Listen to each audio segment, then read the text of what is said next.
Si fillim, makinat shpesh prodhojnë më shumë NOx kur ngiten në rrugë sesa kur ato testohen në laborator dhe disa modele dalin turn out to be, dalin se janë shumë më të pista, në kuptimin figurativ, me më shumë dotje është thelbi, me më shumë dotje se të tjerat.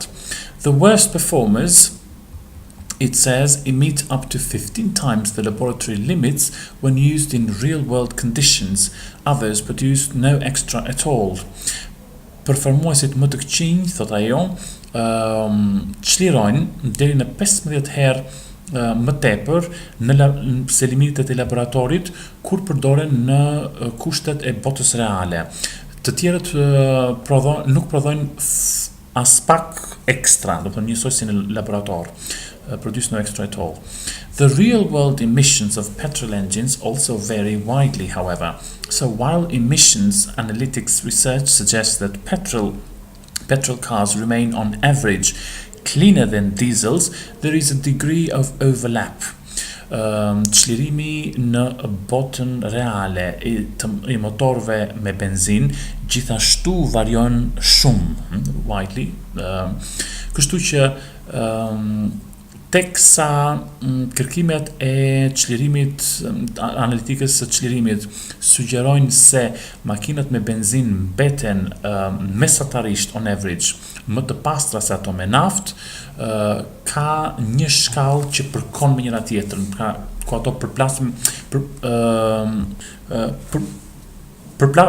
me njëra tjetrën, do të thënë overlap është thelbi, kanë diçka të përbashkët.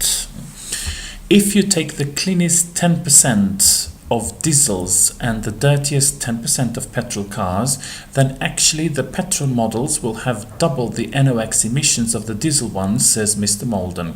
Nëse merr 10% e makinave me naftë, më të pastra me naftë, dhe 10% e makinave më të ndotura me benzin, atëherë në fakt modelet me benzin do të kenë dyfishin e NOx-s, e çlirimit të NOx-s se makinat me naftë, thot zoti Molden.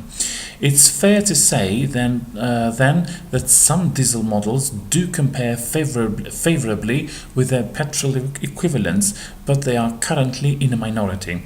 Më së drejtë, pra është e vërtetë se është bashkësi shprehje, it's fair to say, atëherë se disa modele me naftë krahasohen më së miri, për të shtuar theksin, prap favorably, me ekuivalentet e tyre me benzin, por ato janë momentalisht në minoritet.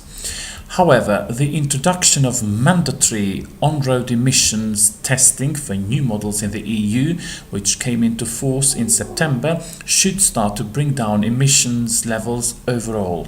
Megjithatë, futja e testimit të çlirimit të detyrueshëm mandatory në rrugë on road për modelet e reja në Bashkimin Evropian, e cila erdhi në fuqi, came into force, kemi marrë përpara në shtator, duhet të nisë të çlirimin e përgjithshëm të nivelit. Çlirimin e përgjithshëm të niveleve. Nivelet e çlirimit në përgjithësi overall, më së fundi. Meanwhile, manufacturers are also trying to make petrol engines more efficient and economical, ose me e në shqiptim ose me i, economical, using so-called direct injection technology. Ndërkohë, prodhuesit me shumicë po përpiqen që t'i bëjnë motorët me benzin më efektiv dhe më ekonomik, duke përdorur të ashtu quajturin injektim i drejt për drejt, teknologjinë me injektim të drejt për drejt. But that improvement comes at a price. It can mean that they produce much higher levels of particulates.